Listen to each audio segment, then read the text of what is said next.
Hi மக்களே, நான் உங்கள் கோமுத்துறை மீனவன். இப்போ நம்ம இந்த வீடியோ பதில் என்ன பார்க்க போகிறோன்னா, நமக்கு தெரிஞ்ச ஒரு அண்ணன் வந்து நமக்கு ஃபோன் பண்ணி வீட்டுக்கு குழம்புக்கு மீன் வேணும்னு சொல்லி கேட்டாங்க. அவங்க வந்து வீட்டில் 2 பேர் தான் இருக்கும்ப்பா, அதனால் எங்கள் 2 பேருக்கு போதுமான அளவுக்கு ஒரு மீன் எடுன்னு சொல்லி சொன்னாங்க. அவங்க சொன்னதுக்கு எனக்கு நம்ம அவங்களுக்கு ஒரு 1.5 கிலோ சைஸில் இந்த மீன் எடுத்துருக்கோம். இது என்ன மீனுன்னா, நம்ம ஊரில் லேனாபாறைன்னு சொல்லுவோம். ஒரு சில ஊரில் வந்து அந்த மீனுக்கு பேர் பூங்குழல்னு சொல்லுவாங்க. இந்த மீன் வந்து சாப்பிட்றதுக்கும் பொரிக்கிறதுக்கும் அதாவது சூப்பராக இருக்கும். குழம்புக்கு சும்மா அட்டகாசமாக இருக்கும் மக்களே. இந்த மீனுடைய மீட் வந்து கொஞ்சம் ரெட்டிஷாக இருக்கும், அதாவது பிங்க்கும் ரெட்டும் கலந்த மாதிரி இருக்கும்.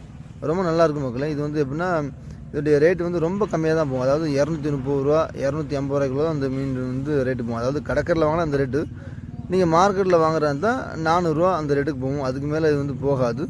இப்போ நம்ம வஞ்சரை மீன், அதுக்கப்புறம் பாறை மீன்லாம் வாங்கும்போது அது 700 ரூபா 800 ரூபா மார்க்கெட் ரேட்டு போகும். நம்ம கடற்கரையிலேயே பாறை வந்து 450 ரூபா 500 ரூபா போகுது.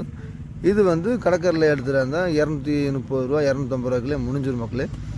முடிஞ்சளவு உங்களுக்கு மீன் சாப்பிட்ற ஆசையாக இருந்தால் உங்கள் ஏரியாவுக்கு பக்கத்தில் உள்ள கடற்கரை ஏரியாவிலே நீங்கள் வாங்கி சாப்பிடுங்க. அதாவது கடற்கரையிலே நீங்கள் நேரடியாக போய் வாங்கி சாப்பிட்டா உங்களுக்கு வந்து ரொம்ப நல்லது. ஏன்னா உங்களுக்கு வந்து பைசாவும் கம்மியாக வரும்.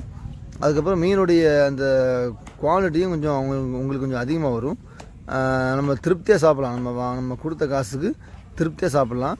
நம்ம வீடியோ பிடிச்சிருந்தால் லைக் பண்ணுங்கள், ஷேர் பண்ணுங்கள், கமெண்ட் பண்ணுங்கள். மறக்காமல் நம்ம கோமுத்துறை மீனை சப்ஸ்கிரைப் பண்ணுங்க மக்களே. அடுத்த ஒரு நல்ல வீடியோ சந்திப்போம். இந்த மீனை யாராவது நீங்கள் பார்த்துருந்தாலோ சாப்பிட்ருந்தாலோ கமெண்ட்லாம்